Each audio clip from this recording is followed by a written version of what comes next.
Mantan Menteri Koordinator Bidang Politik, Hukum, dan Keamanan, Mahfud MD, mengkritik vonis ringan yang dijatuhkan Majelis Pengadilan Tindak Pidana Korupsi Tata Niaga Komoditi Timah dengan terdakwa Harvey Mois.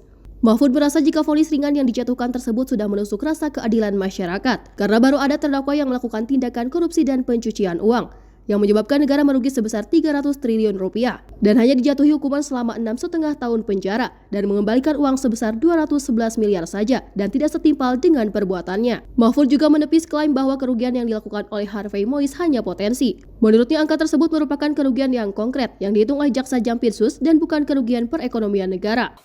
Saya merasa itu menusuk rasa keadilan masyarakat ya. Ini baru pertama ada orang didakwa melakukan tindak pidana korupsi dan tindak pidana pencucian uang sebesar 300 triliun. 300 triliun. Lalu tuntutannya hanya 12 tahun.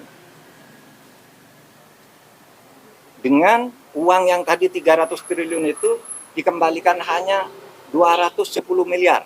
Ditambah denda 1 miliar. Itu sungguh menusuk rasa keadilan. Karena apa? 6,5 tahun itu kok kecil sekali bagi orang yang menggarung kekayaan negara. 300 triliun hanya diambil 210. Sebelumnya, Majelis Pengadilan Tindak Pidana Korupsi Tata Niaga Komoditi Timah menjatuhi hukuman selama 6,5 tahun penjara terhadap terdakwa Harvey Mois. Harvey juga didenda sebesar 1 miliar rupiah dan diharuskan mengembalikan uang kepada negara sebesar 210 miliar rupiah. Vonis ringan yang dijatuhi tersebut memicu perdebatan konsistensi dan keadilan dalam penegakan perkara korupsi di Indonesia. Dari Jakarta, Dio Malau, Max Olar, Sinpo TV melaporkan.